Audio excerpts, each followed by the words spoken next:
aynağı ak yüzünde kara kaşın yay olur akın hoşum hayran eden aynağı aynağı aynağı tek sevdiğim aynağı intidarım aynağı ben söyledim sen koydum dalan sana aynağı Restorana tam. Acı mı tacirledim tamam mı? Durun seni gören adamlar akıl hoşum hayran eden aynağı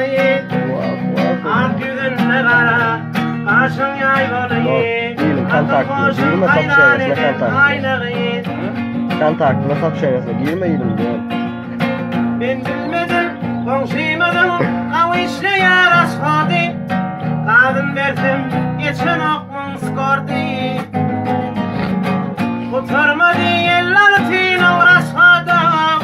menafenin bir varlım ellaltın kurtarmadı ellaltın uğraşmadı menafenin uze koydum ellaltın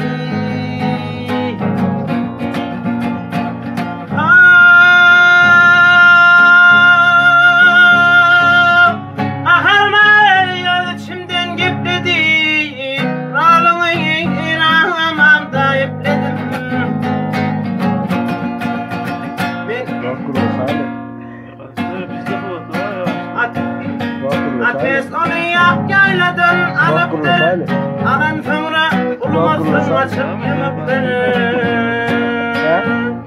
ay kafalarımı tanımasın sanıptı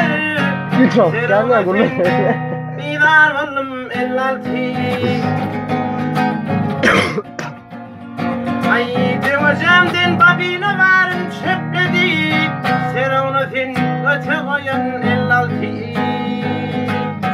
Otur sana hıyet et ya 56